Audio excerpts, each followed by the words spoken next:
Okay, welcome everyone. This is a Beyond the Farmgate supply chain opportunities discussion. So I hope you're all where you think you are, in the right tent. Thank you very much for coming. It's great to see a lot of people here thinking about why we need to think about the bit in the middle. Not just the farm end or the policy end or the consumer diet end. We need to think about the bit in the middle.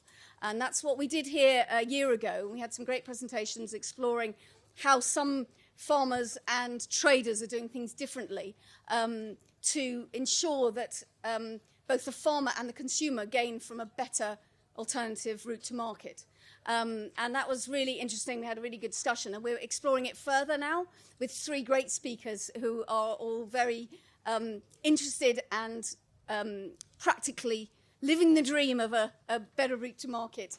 And we need to think about how it can expand, how we can replicate, and not expand in the idea of being another Tesco, but actually expand the kind of values and approaches that ensure that the value of the good food produced by the farmer and grower is actually sold to all kinds of consumers, not just affluent consumers, in a way that they can afford, and the farmer still gets a great living and can invest in agroecological farming and change their systems and diversify their systems in ways which make sense for the climate and nature crisis, for their business, for their machinery, for the whole setup, the whole system.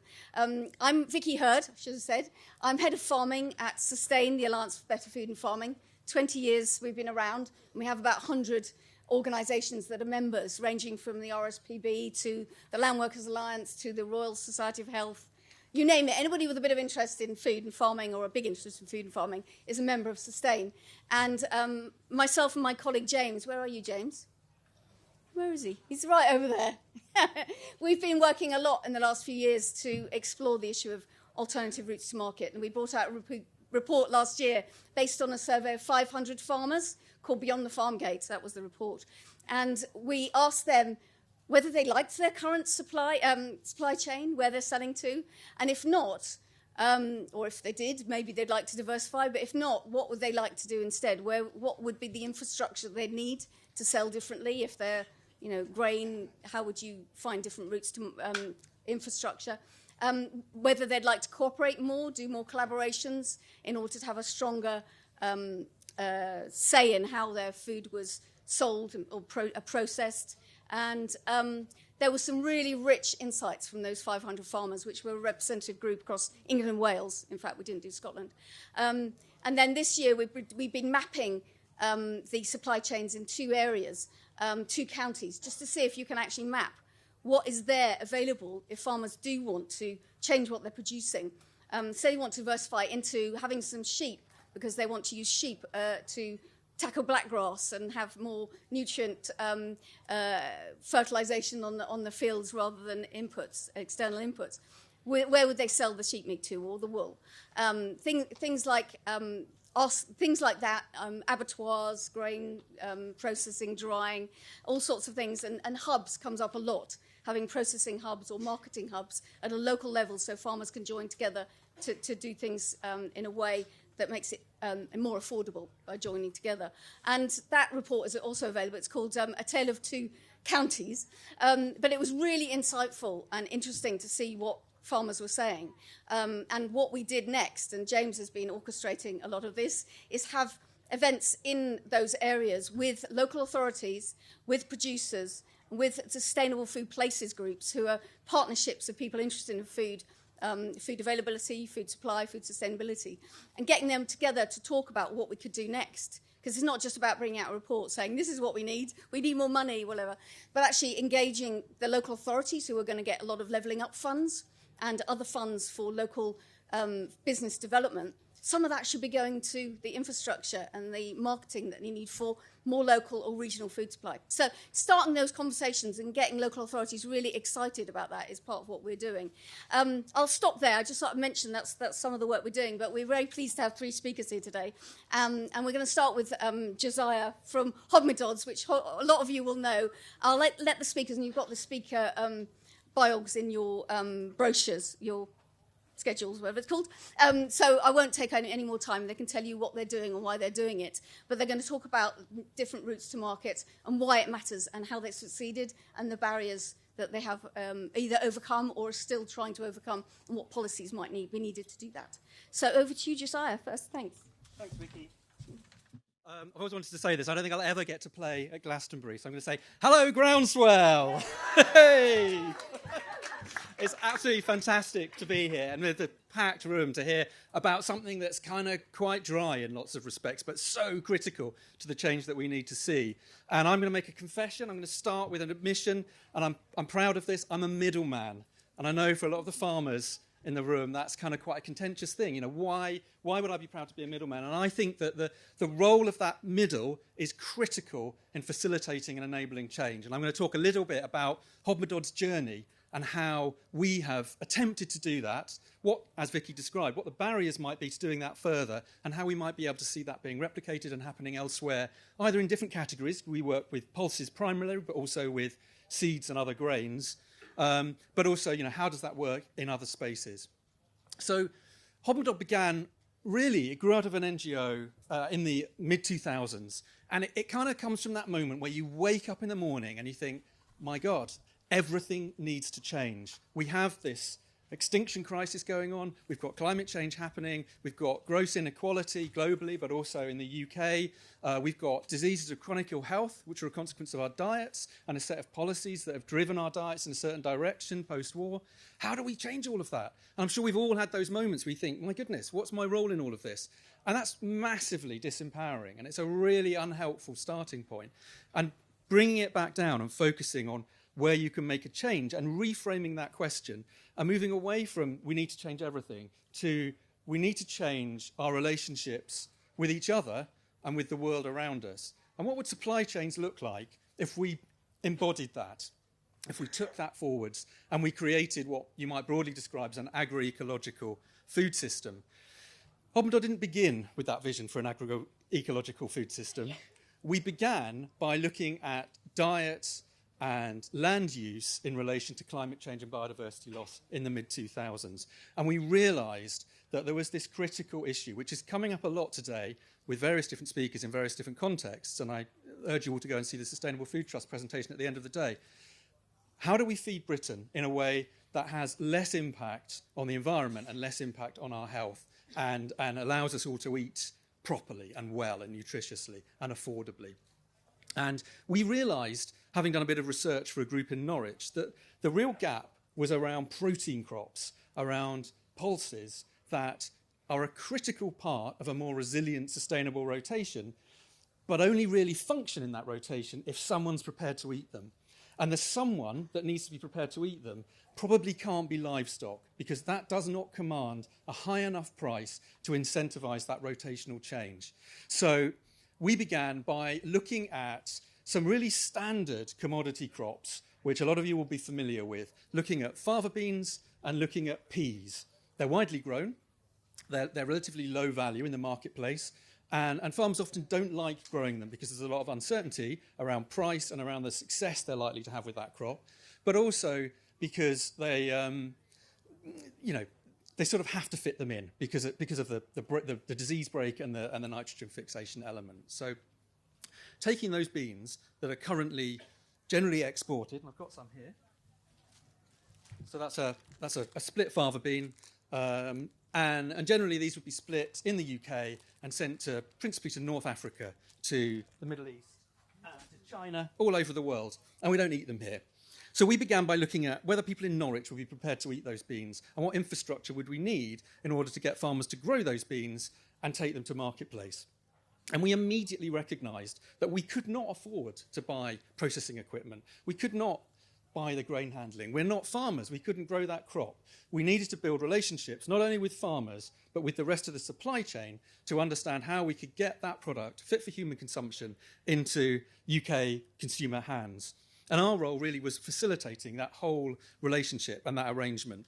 And by working with pre-existing infrastructure and pre-existing businesses to do all of that cleaning, not investing huge amounts of money in on-farm cleaning equipment, but using what already existed, we were able to make a space in the market that allowed us to then go directly to farmers and ask them to grow particular varieties in particular ways. So when we began, the only organic fava beans being grown were not for human consumption, they were all for animal feed as part of the rotation.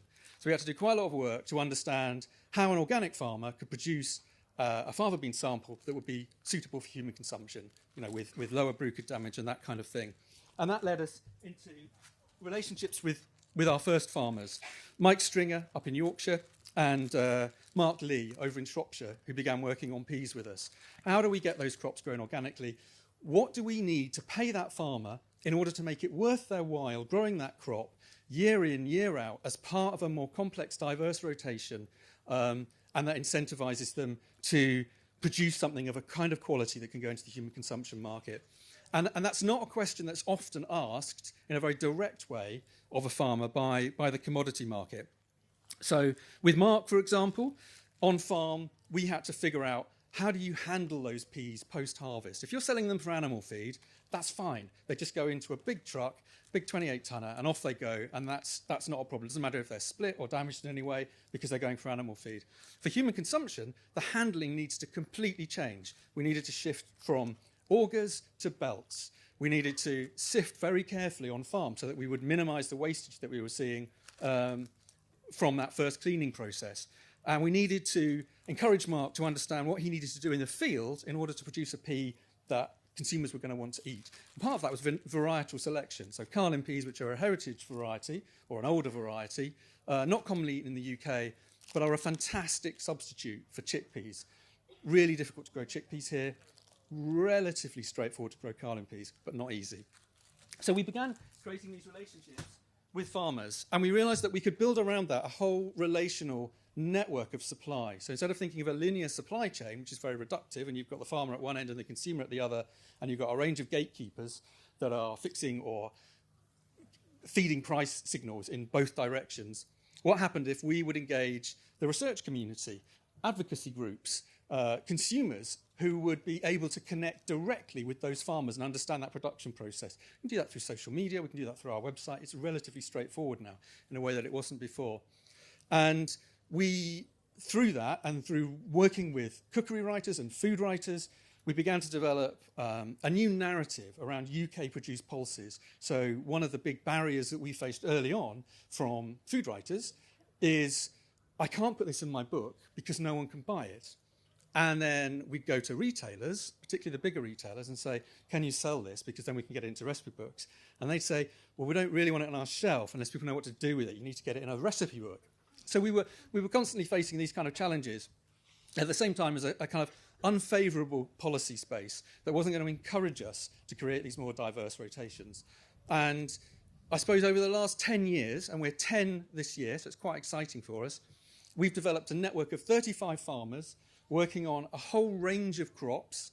We're now thinking much more actively about how the whole rotation works. So what if pulses, instead of being the break crop, the thing that you slip in around your cereals or your oilseeds, what if they were the centre of your rotation and you built everything else around that? And you thought about those additionalities that the nitrogen's bringing, and you thought about the added value that extra attention to that crop could bring for the human consumption market. It's a complete sort of refocus on how you're going to grow those crops. And what if we began to introduce higher value pulse crops into the rotation as well? So what about lentils? What about chickpeas? The things that we initially thought we wouldn't be able to do, we have begun working on those with UK farmers. And I think in some cases they're not grown because there's not a tradition of growing, and I think that's the case with lentils. In others, they haven't been grown because the climate hasn't been right, and that's very much the case with chickpeas. I think the disastrous news broadly is that it's getting easier to grow chickpeas. Swings and roundabouts, I guess. And so we continue to work on that, and we feel that by understanding how to grow some of those crops, we're in a better place to adapt, and we are in an adaptive phase, I think, at the moment, to the changes that are happening over the next and coming years. So, I mean, I think that's broadly all I wanted to say. I really wanted to talk a bit also about infrastructure, and I know there's a big push to support and get infrastructure onto farms, and we take a slightly different view. And I think the thing that has to come first is the social networks and the connections and the relationships of trust. Then you can build the infrastructure around that. If you haven't got that in place to start with, there is no point putting a grain cleaner on a farm to be underutilised. There's no point in DEFRA paying money to put something on a farm that just will not properly utilised in order to effect a shift. So the first thing that has to happen is this relational change, this change where we trust each other and we get to sort of develop that process. And I think what we've also come to realise is that Hobbiton is quite unique in that. The three founders, Nick, William and myself, we have very, very different set of skills, and we bring a lot of very, very different perspectives to the whole process. And that's allowed us to be quite free-thinking and creative in what we're doing. But we've also been incredibly committed to the process of change. So again, I think there's a human capital element whereby we've invested a huge amount of our own personal time and effort in making this change happen. And when we're talking about replication, it's actually incredibly difficult to find people that are prepared to just physically do what we've done. And I don't know what the answer to that is, and I'm sure others will concur with that. I don't really know what the answer to that is. It'd be really interesting to tease that out. What is it? What level of commitment, and how do we support the people that are really going to make that change happen? And that's what I'm going to say, I think.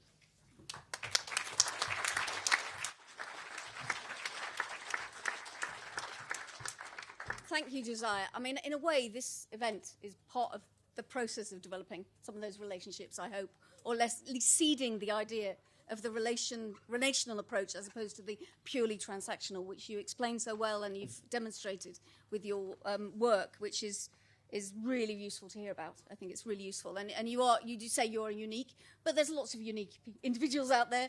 If they can hear from you, I think people will be inspired to think about how they can be involved in that. So I think that's really important. But it's not easy. I do recognise that. And jumping too fast and demanding, as you say, grants of DEFRA that won't work because you haven't got those relationships. Absolutely, we need to think about that.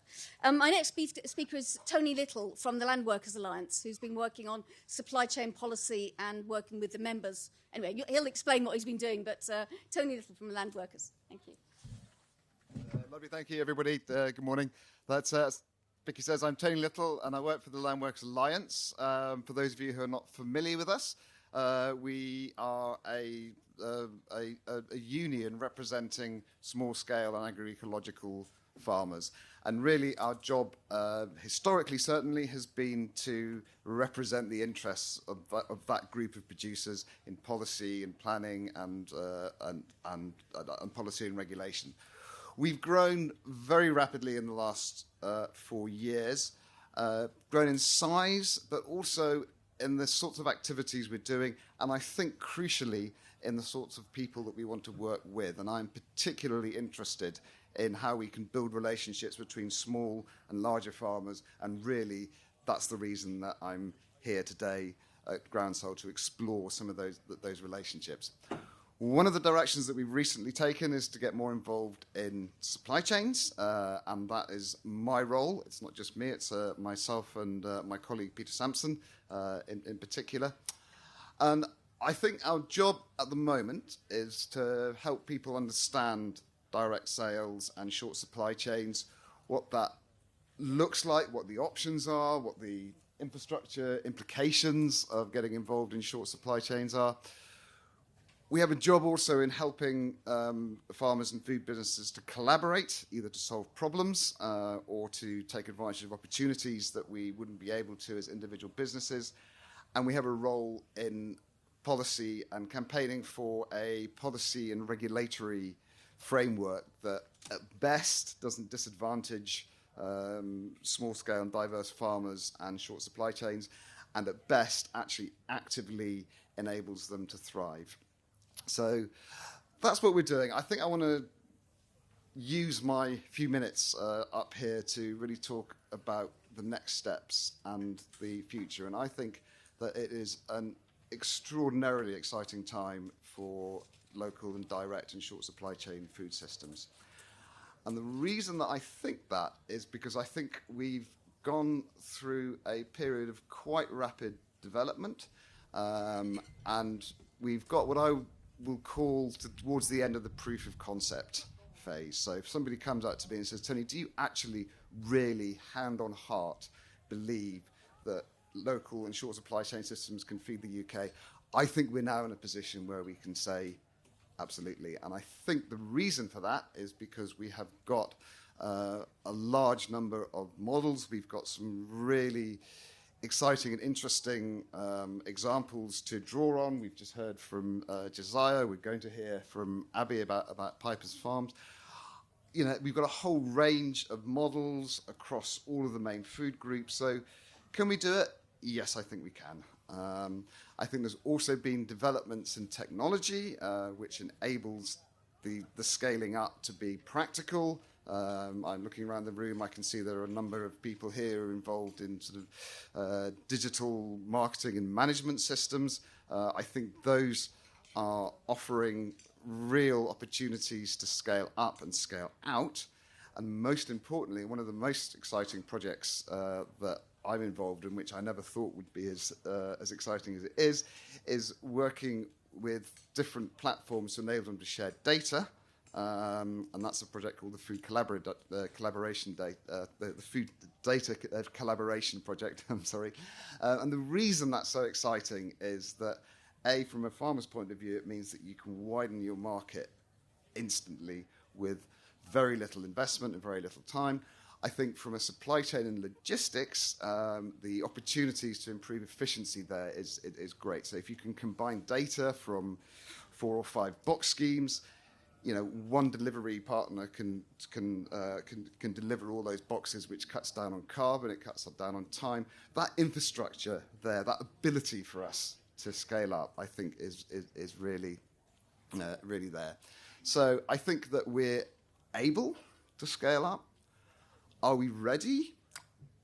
I'm not so sure. And I think there are a number of reasons for that. And I think the first is that as a short supply chain sector, community, network, call it what you will, I don't think that we really have a common vision for what we want for a short supply chain. So, you know, as individuals and organisations we do, Land Workers Alliance, for instance, talks about 25% of UK food being supplied from short supply chain systems by 2030. Others have their own ideas. We don't have an agreed vision of where we're going, and I think that's a really important thing that as a group we need to develop.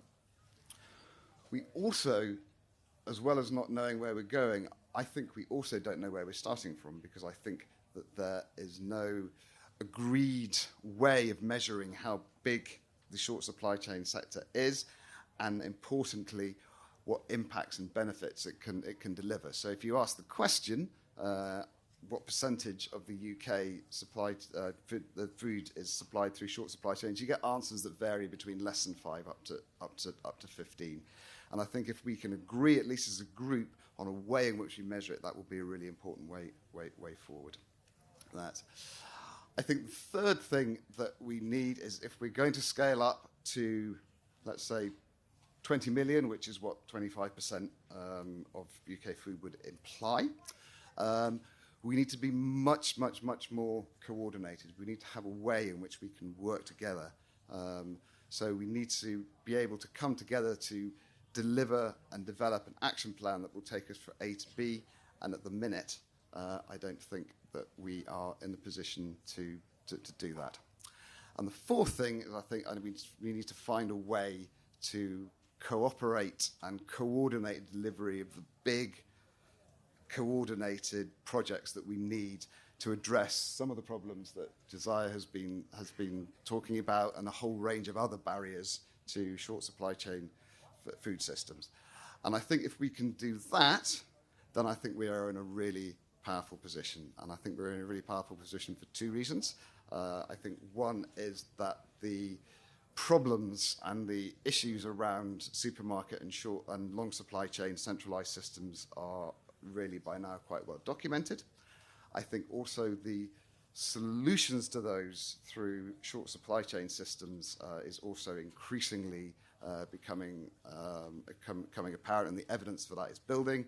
Land Workers Alliance have just produced a document called Vocal for Local, which really brings out all of those things. So I think collectively, and if we can do it on scale, we can deliver benefits not just for food and farming, but for communities, for health.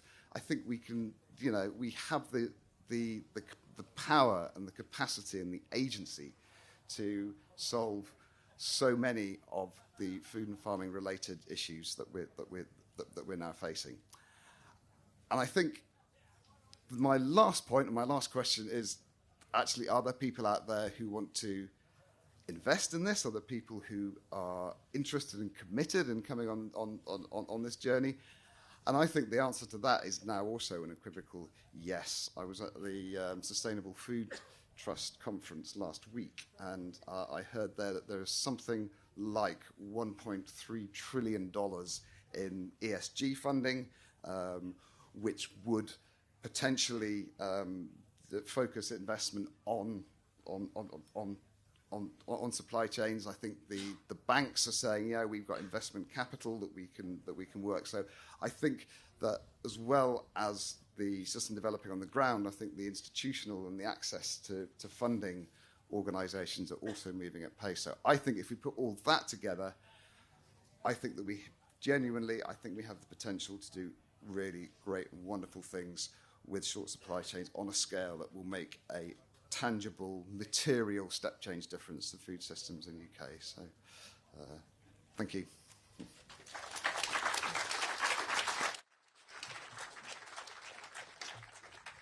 Wow, you're thinking big. Steve Jobs of the local sustainable direct supply chain. I've just realised local sustainable direct is LSD, isn't it? It's an acronym. Yeah, maybe we should turn it round. Yeah.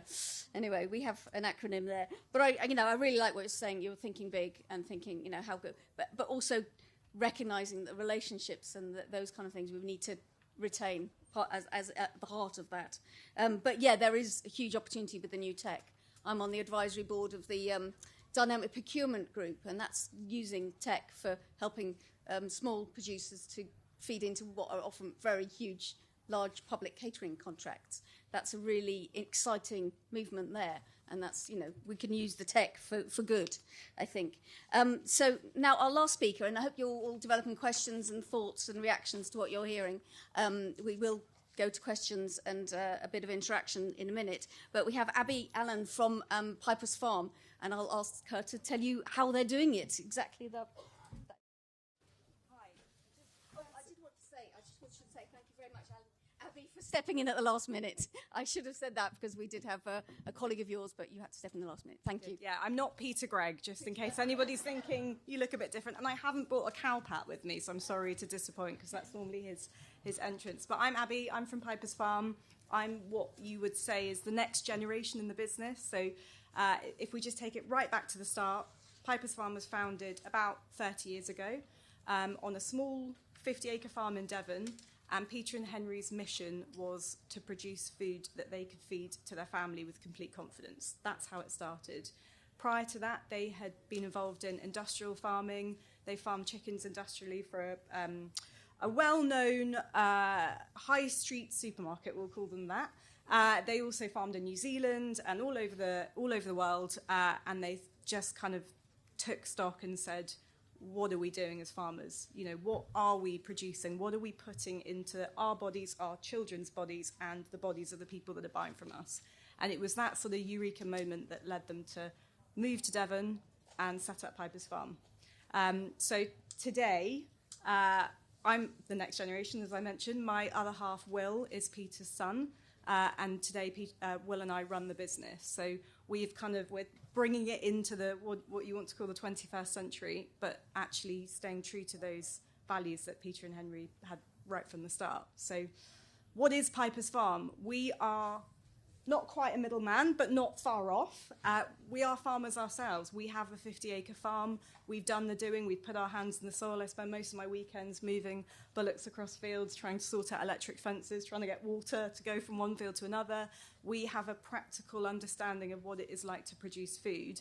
And what that means is we know from the soil and the importance of the soil health right through to how we butcher an animal on a block and how we make sure that we maximise the carcass yield, how we deliver that to the customers, and how we communicate all of that message through. So we're very lucky that we're not just working on our own 50-acre farm, because that wouldn't feed that many people, but we now have over 44 small-scale family farms that are part of our network.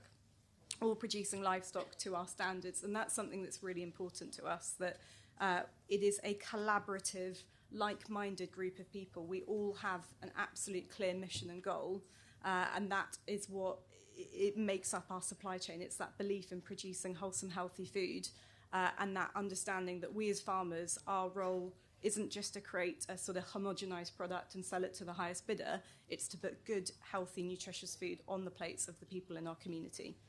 Part of our role as Piper's Farm is to sustain those communities. You know, it's been, I don't need to tell anybody in this room, the roller coaster ride that the farming sector has been been going through in the last sort of 50 years. In the last 5 years, it's been incredibly challenging with Brexit, with COVID, with all the things that we don't want to say out loud because we want to pretend they don't exist anymore. But it's been tough for farmers, and the support structure around them has been removed.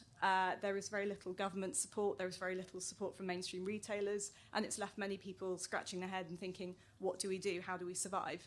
And that's the exciting thing about what I feel like we can bring to the table, is we can gather those people together, we can share those problems, we can build that community, and we can help them thrive.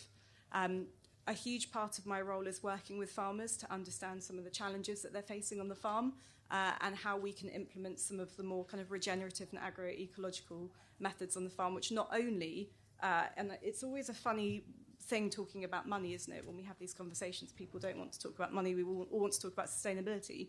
But part of the reason for regenerative farming that is so exciting, and why I believe that it's bringing more momentum, is actually it's paying farmers. Reducing those inputs is absolutely reducing their costs. It's reducing their profitability on the farm. It's reducing the health of the soil. And actually, most of the farmers I talk to love it. You know, they like when I go and see people and they talk about birds that they haven't seen on the farm for years, and the hedgerows and the flowers and there's such enthusiasm and excitement for this style of farming. I kind of sit there and think, why are more people not doing this? Why are we not all just saying, no, we've had enough? And I think the reason why is because that piece at the end, that supply chain piece, is challenging for people. You can't go and knock on the door of Mr. Tesco's and say, but look, I've now got skylarks that I haven't seen on the farm. I had a cuckoo in the morning. They don't care, but we care. We really do care. And the other exciting thing is our customers care.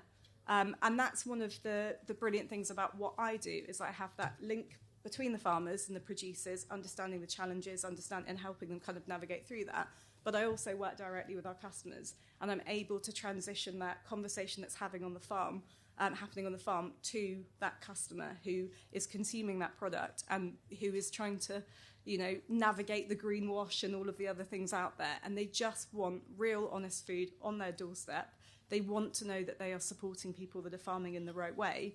And it is incredibly challenging for farmers to do that alongside producing the food and feeding their family and planning the next, what they're going to do on the farm the next year. And that's something that I think we are able to really facilitate, is build that connection between the farmer and between the customer, and build communities. And when I say communities, it's farming communities, it's abattoirs, it's feed mills, and it's the customer at home, and making sure that there's total transparency in the link of production. Now, all of that sounds lovely and wonderful and very, fluffy and blue sky thinking. It is challenging. It is unbelievably difficult trying to marry up a seasonal product that has, fluctuations in weather, because I think even, we talk about things like with what you guys do in terms of crops and how the weather can impact. It's the same with livestock. We have the same sorts of challenges around that. But trying to bring everybody together in a way where we are able to pay a fair price and we are able to represent people equally through that supply chain is a challenge, and it's not for the faint-hearted. And that is the reason why it's possibly taken us 30 years to get to the place that we're in. And the last 5 years have been hugely transitional for us. So I actually joined the business 10 years ago, which is a bit frightening to say out loud. And when I came into the business, I remember I had probably been part of the family for about 6 months, and we had won the UK and Ireland Countryside Alliance Champion Award, and very kindly the Countryside Alliance invited us to come onto the stand and to celebrate the award that we'd won. And I remember stood there and just watching the body language of the people entering the tent, watching the farmers sort of come up to Peter with their arms crossed and said, "You grow Devons. I don't believe you can get Devons fat on just grass. What's your secret?" And then the next farmer would come up and he'd say, "You grow Devons, Peter. but, how do you stop them from getting so fat? And it was just bizarre watching this sort of frustration in the farming community and a disconnect. And people thought that, they thought that Peter and Henry were a bit mental with what they were trying to put together. And the exciting thing is, in the last sort of 10 years and certainly the last 5 years, all of that's gone. We're all sat here. The fact that there is this festival that didn't exist 10 years ago, there's Sustainable Food Trust, there's the great work that the Land Workers Alliance are doing. I don't know how many of you guys are part of things like the PFLA Forum. There's WhatsApp groups. I'm on about 10 WhatsApp groups talking about regenerative agriculture and soil structure and birds and all of those exciting things. The world has changed in that time, and it presents a really exciting opportunity for us to come together, to collaborate, to build communities, to genuinely change the food system. We're not, in my opinion, and we can debate this after, we're not going to get that much support from government. If we want to do it, we've got to put our hands in the soil and we've got to do it ourselves. We've got to build those networks. But the caveat to that is, I'm not saying it's easy. It takes an enormous amount of time, enormous amount of confidence, an enormous amount of energy, and enormous amount of belief in what you're doing. But I think it's exciting to see that there are guys like Hodmer Dodds, and there are other people doing it. And it just feels wonderful to be part of this community. So thank you so much for hearing me rattle on and talk about this.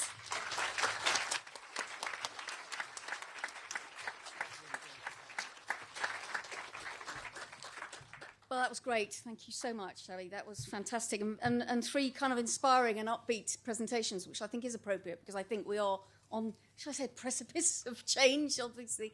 I'm not naive about it. There's lots to be done and loads of barriers, as has been touched on.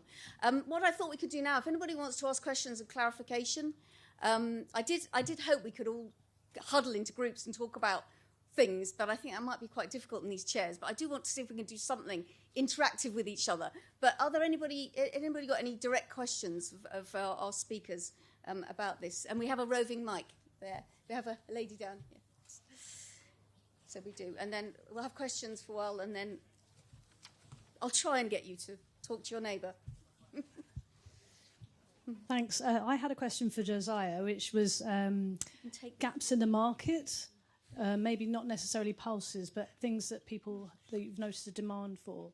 What would you advise people to grow if there are any kind of obvious gaps for new growers? Yeah, I just wonder if we could take our mics and sit with Yeah. them. That might be nice. So I think the really weird thing that we did is that we identified a thing that people ought to be eating but that they weren't. And we came to realise afterwards that that's not how brand development usually works. You take something that people are already eating and you just pack it up better. And we're not very good at packing things up. And I think that is a challenge. I mean, you can identify things that people are already eating, that there is pre-existing demand for, and think about how you might present that differently and with a more compelling story. But we haven't chosen to do that. We've tended to work with things that are quite difficult, and we're having to create a whole new narrative around them. Have you got any new ones in the pipeline? Yeah, we've always got new things in the pipeline. You're not going to tell us. Not yet. That's great. Very exciting when Hodmer Dodds brings out something new. Gentleman down here. And there's, yeah. Hi, I think this question is probably for all of you. I was just wondering, a lot of what you've talked about is about short supply chains and perhaps not being farmer-led, but certainly farmer-supported. I was wondering if that is something that appeals directly to consumers, or if you have to front and centre, say, organic or the agroecological aspect of what you're selling, or if they are looking for that holistic, local community sense when they buy from you. Shall I take that one? Because it's something that comes up quite often with us, because we aren't certified, so we don't use any certification schemes, whether that's organic or any of the others available. I would say when I first joined Piper's 10 years ago, almost always the first question people would ask is, are you organic? And our answer would be no, and we would explain why. And I would say at that time about 50% of people would say, okay, I get the explanation, and then others would go, I just need something to tick the box that makes me feel confident. What I would say now is that has totally changed. We very rarely get asked the organic question, and when we do answer it, it almost certainly people are very comfortable with what we do. Now, I think actually, perversely and controversially, and especially as Peter maybe has a slightly different opinion to me, I do actually think certification schemes do play a really important role. We are very lucky that we've been going for 30 years. We've built up a very direct relationship with our customers. We are very transparent. We invest a lot of time and money and energy into communicating that. And we now are at a scale where we have the resource. If somebody wants to dig into part of our, what we do, it's there and it's accessible. I think for businesses that aren't maybe at that scale or willing to do some of those things, I can completely understand the value of certification, of making sure that food is genuinely from the source that people say it's from, and that we avoid the greenwashing. I think the challenge is, and there's a lot of talk about regenerative, and there's lots of discussions about whether we need to certify regenerative and whether we don't. For me, I think I would say, and for our customers, what you don't want to do is create a certification or a reason to a sort of reason to require a tick box because the trust in the farmer or the producer isn't there. What I'm passionate about is making sure that first and foremost, if you're going to talk to that person because you want to buy food from them, you trust them and you can have that direct relationship with them. So I think it is, in a way, it's important, depending on your scale, that you look at those support systems. If you aren't going to go down the route of certification, you just absolutely need to know that there's going to be a lot more that you need to provide to give that reassurance to customers, if that answers the question. Anybody else want to answer? I mean, you're effectively the assurance for the other 40 farms, aren't you?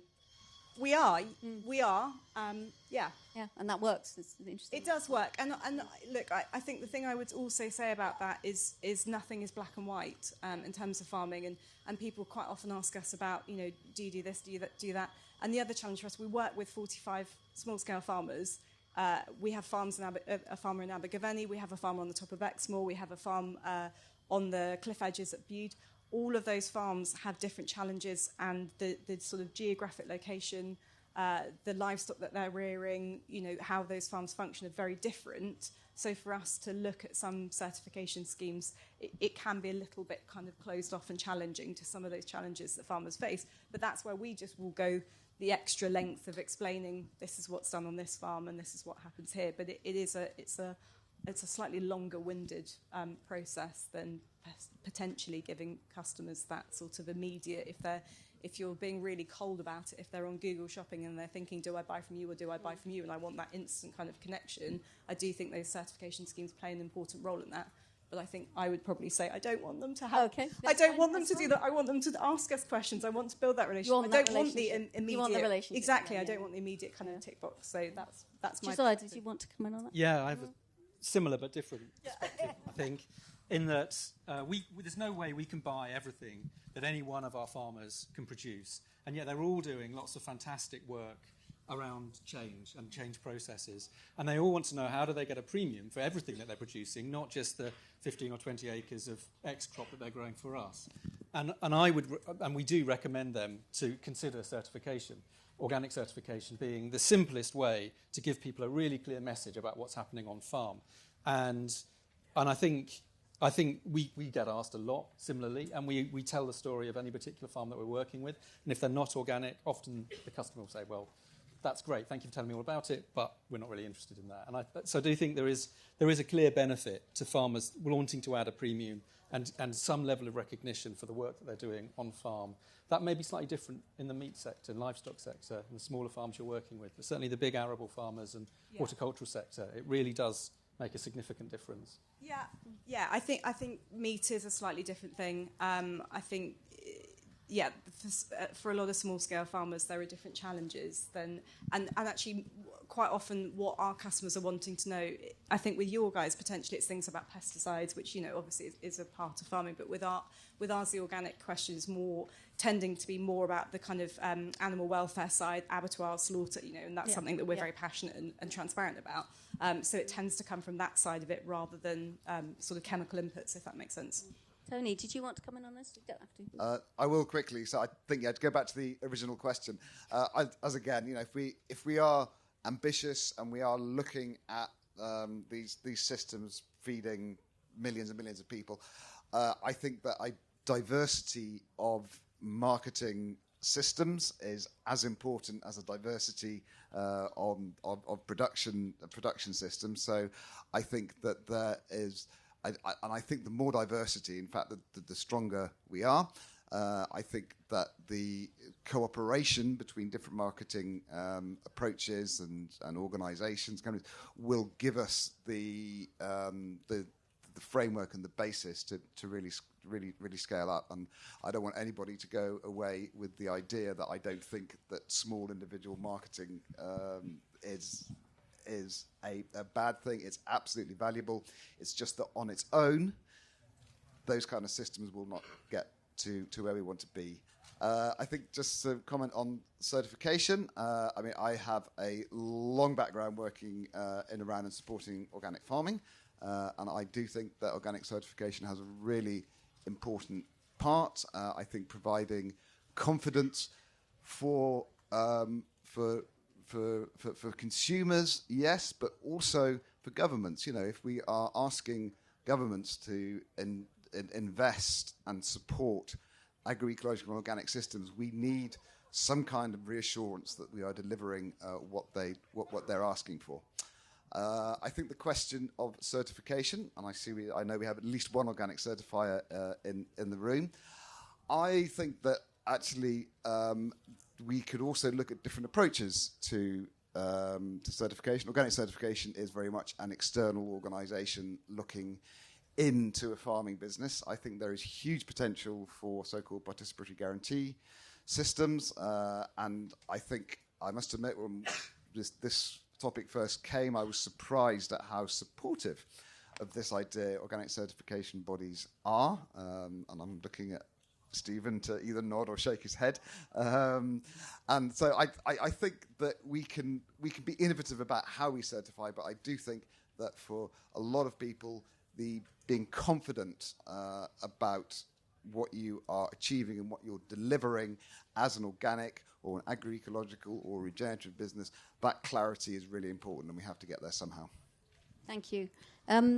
Just one thing, we did want to ideally get you into groups just to talk about how you see an opportunity, if you see any opportunity as farmers or growers or traders or whatever you're doing in the food system, in doing more direct sales or local sales. Just think about that when you leave here today and how you can collaborate. I guess collaborating on the certification is an interesting thought, but also, thinking about what you could do next and where you need to go for support and tackling the barriers.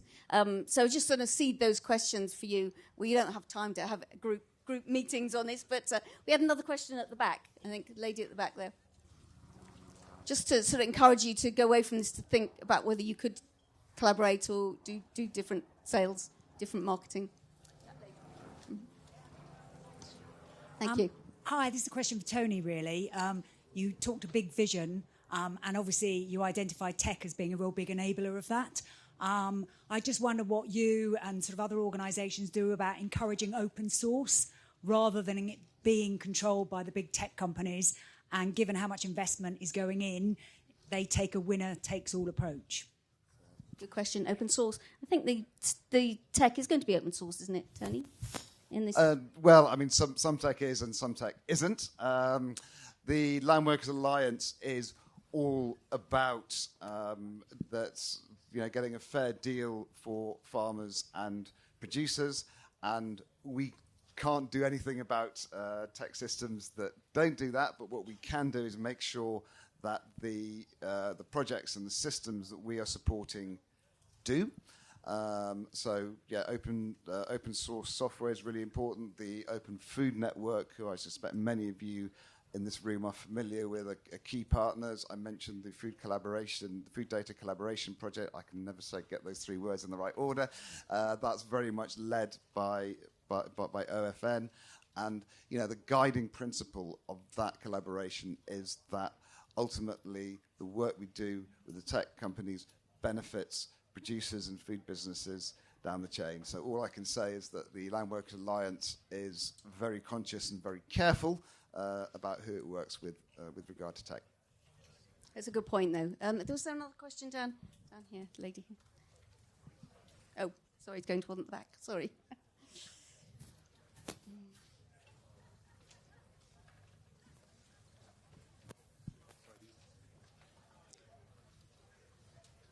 Just to build on from that question, sorry, I've got a bit of a cold.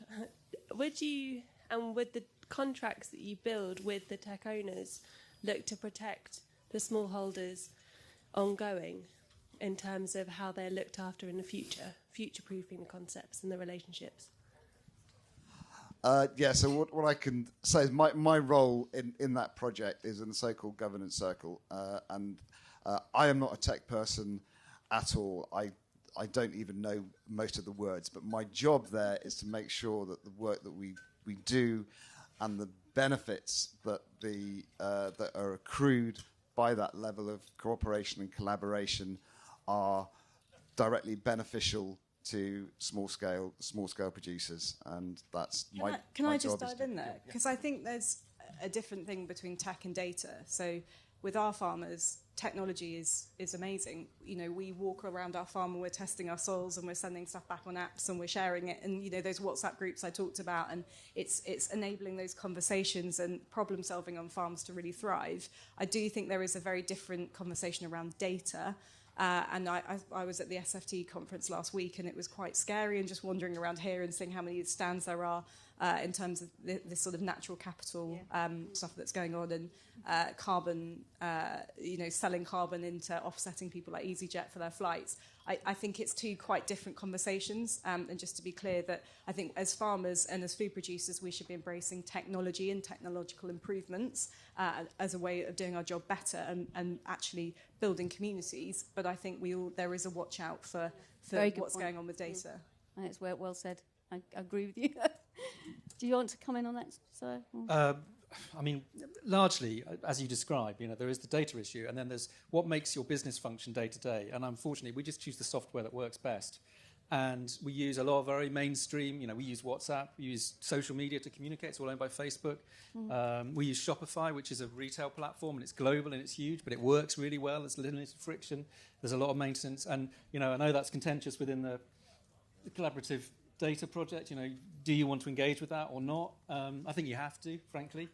It's a tricky one. It's a tricky one. And I think, for 25 years that I've been in local food and resilient food and sustainable food, there's always been some clever spark that said, this is the software solution that's going to fix everything. And none of them have. None of them have. And I still don't think they will. And there's a lot of people circling around who are interested in IP and want to see how much money they can make from a disruptive tech startup. And that's not going to fix the problems, is my cynical take.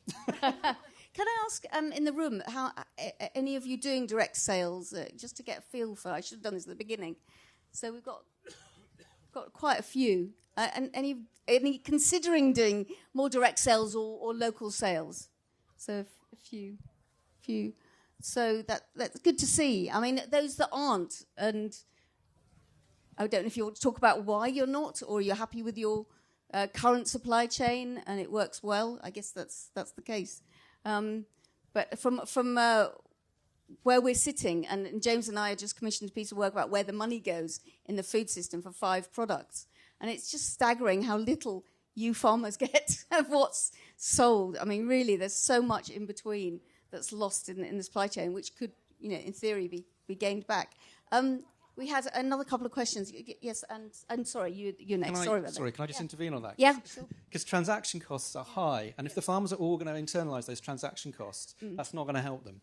And I think that's where the role for that facilitating middle person is. And I think expecting farmers to sell everything from the Farmgate is probably hiding to nothing. Yeah, but there is a huge amount going on: marketing, advertising, packaging that makes something look different than what it was before. Yeah. We've got an accountant, a professor of accountancy, doing the work, and it's really quite amazing how much goes into that. And I don't think that needs to. A lot of that doesn't need to be spent. Sorry, questionnaire there. Yeah, talking about sort of more industrial farmers. I come from the east, and produce a lot of crops. And there's absolutely no way I could sell all that from the farm gate.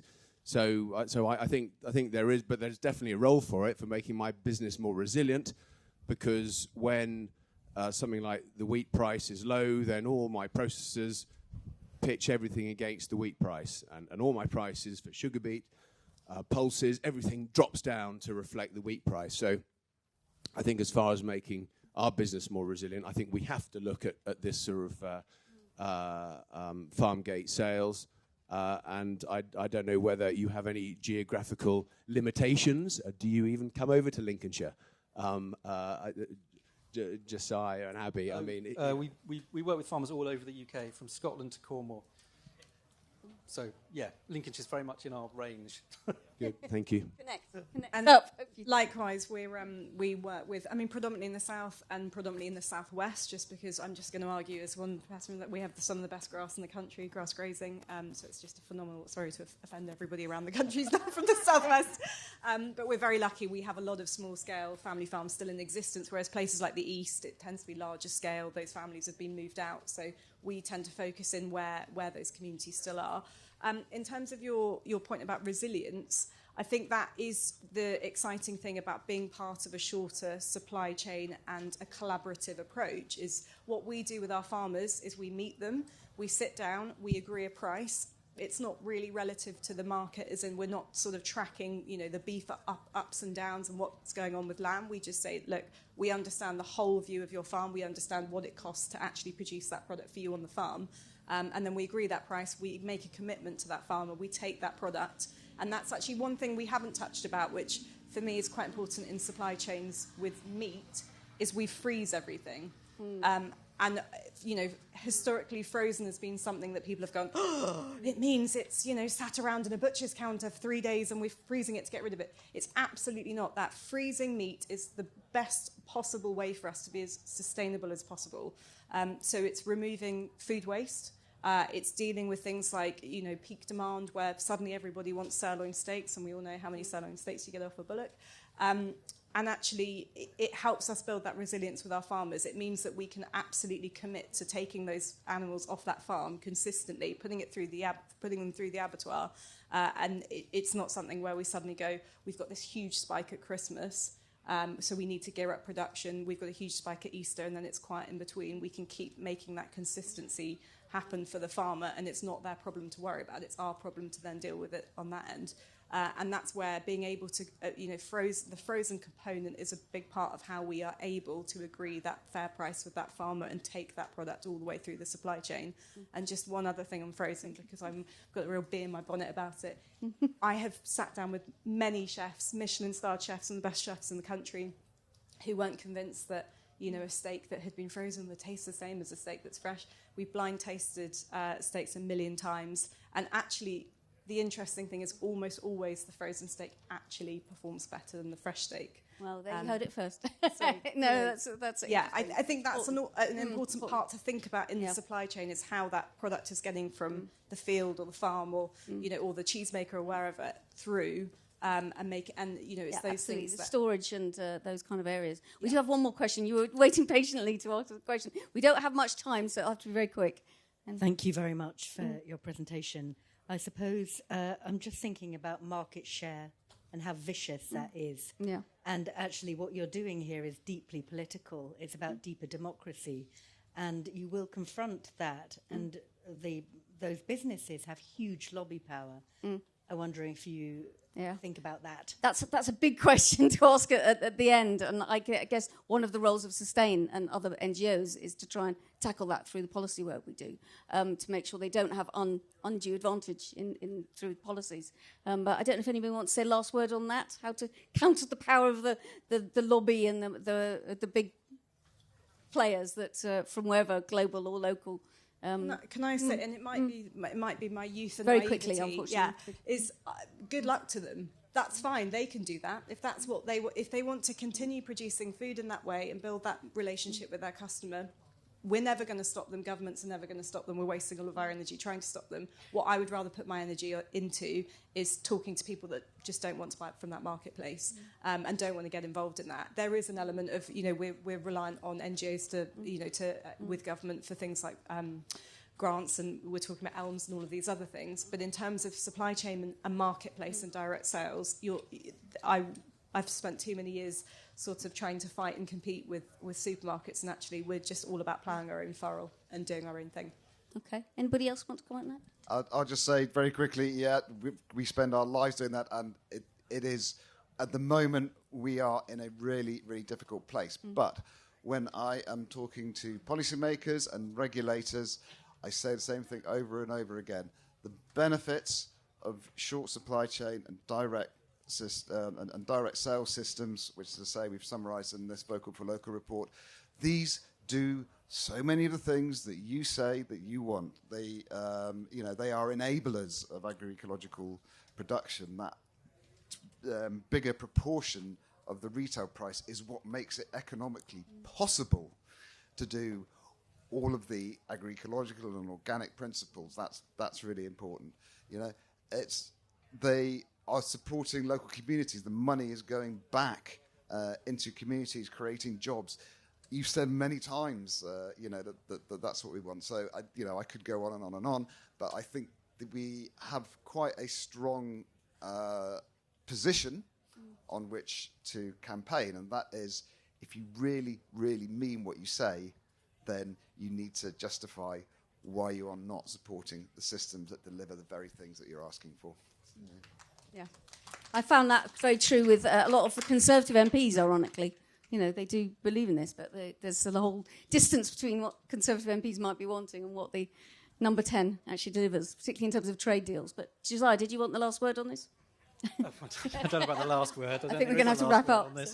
Well, I think you're, there is, as you've both described, we're not in a position. We're tiny business. You're a tiny business compared to those businesses. We're always very open with them. They're really interested in what we do. We always have a conversation with them, and if they want to make some positive changes, then that's fantastic, and we'd support that. They will not be able to do what we do because it's just not in their culture, and it's not what they do. But if they do want to make changes, then I'm happy to have a conversation with them. Thank you. I'm afraid I think we do have to wrap up now. I haven't had the 2-minute deadline or anything, but I think we have lunch awaits. Thank you very much for coming. Do think about those questions I put to you, and round of applause for our speakers. Thank you.